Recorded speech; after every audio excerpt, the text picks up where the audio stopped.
Henri Matisse once called fellow artist Paul Cézanne the father to us all.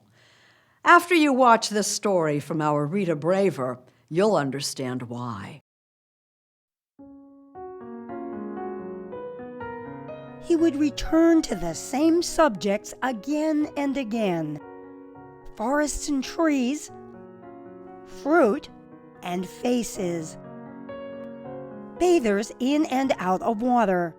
For the renowned French artist Paul Cézanne, it was all about the effort. I can't seem to express the intensity which beats in upon my senses, he said. If you look closely at these works, you see the way he moves a pencil across the paper, and he's always searching for something. He's thinking about it as a bigger project. Jody Hauptman is a senior curator at New York's Museum of Modern Art, now host to a landmark exhibit of Cézanne's drawings and watercolors. How many works are there in the exhibit? There's over 250, and they come from all over the world. Even just these two. This is from Germany. She says that though Cézanne is best known for his paintings, a few of which are scattered through the exhibit, it's not the works on canvas, but those on paper, including pages from one of his sketchbooks, that really show how Cézanne thought. Drawings often are closer to the mind and the hand of the artist. And they were especially intimate for Cézanne, who was working in these sketchbooks all the time and carrying them with him. Cézanne was born in 1839 to a well-to-do family in Aix-en-Provence in the south of France. His father wanted him to be a lawyer. He finally just broke with his father and said, I'm going to be an artist. Then he went to Paris. It was the height of Impressionism. What was it like for him? Well, I think he was always struggling. There's always this sense of kind of the work of art, that it didn't come easy to him, that he had to try harder than everyone else.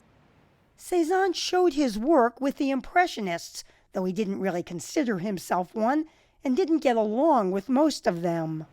They found him a little rude and uncouth. He played up that countryness, that otherness, that from the South. He would spend most of his life back in the south of France. His parents didn't accept Hortense Viquet, the artist's model he married, until the couple had a son. It was a famously difficult marriage, though he often sketched and even painted her. There's a sadness, there's a kind of tenderness, and I think even in a household that might not have been a perfect marriage, I think there's something about that intimacy that is very moving in this room. Cézanne spent much of his time rambling through the forests and countryside near his home. What about a work like this, which I think is a study of Mont Sainte-Victoire, which he did over and over and over again? He's trying to understand the shape of the mountain, but he isn't ever quite getting it.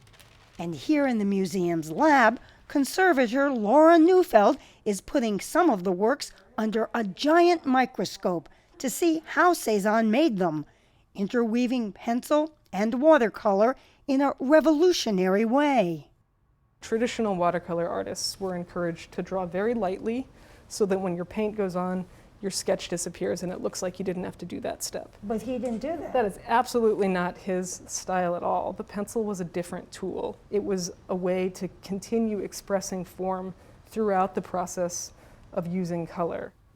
In fact, these close-ups of geometric forms help explain why Cézanne is considered a pioneer, paving the way for cubism and abstraction.